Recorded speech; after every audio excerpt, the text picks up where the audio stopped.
Hello' guys, কি খবৰ আপোনালোকৰ? নিশ্চয় ভাল। আজি মানে মোৰ কি হৈছে জানানে, মানে গান ৰেকৰ্ড কৰিবলৈ লৈছোঁ, বাট ৰেকৰ্ড কৰিছোঁ, এডিটো কৰি আছোঁ। মানে 4-5বাৰ মান হ'ল কাৰেণ্টটো মানে অহা যোৱা কৰি আছে। ৰেকৰ্ড কৰিবলৈ লওঁ আৰু এডিট কৰি থাকোঁ, তাৰ ভিতৰতে মানে লাইনটো মানে গুচি যায়। মানে এনেকুৱা মানে আজি খং উঠি আছে, তো ৰেকৰ্ড আজি কৰিব নোৱাৰিলোঁ মানে, আৰু ৰাতি হৈ গ'ল। তো কি কৰিম আৰু, মই দেখাই আছোঁ বাকীখিনি।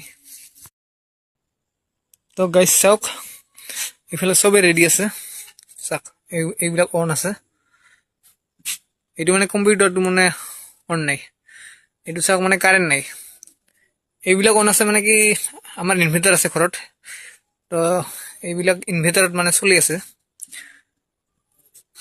কম্পিউটাৰটো মানে ইনভাৰ্টাৰত চলাব নোৱাৰোঁ, মানে চলে বাট নচলাওঁ মানে, কাৰণ বহুত লোড লাগে। তো সেইকাৰণে কম্পিউটাৰটো মানে নচলাওঁ, তো কাৰেণ্টতে চলাওঁ। তো কি কৰিম আৰু চাওক, চব ৰেডি, বহুত ৰাতি হৈ গ'ল, ৰেকৰ্ডিংটো আৰু কৰিবই নোৱাৰিলোঁ আজি। তো আজি নহ'ল আৰু, বাই।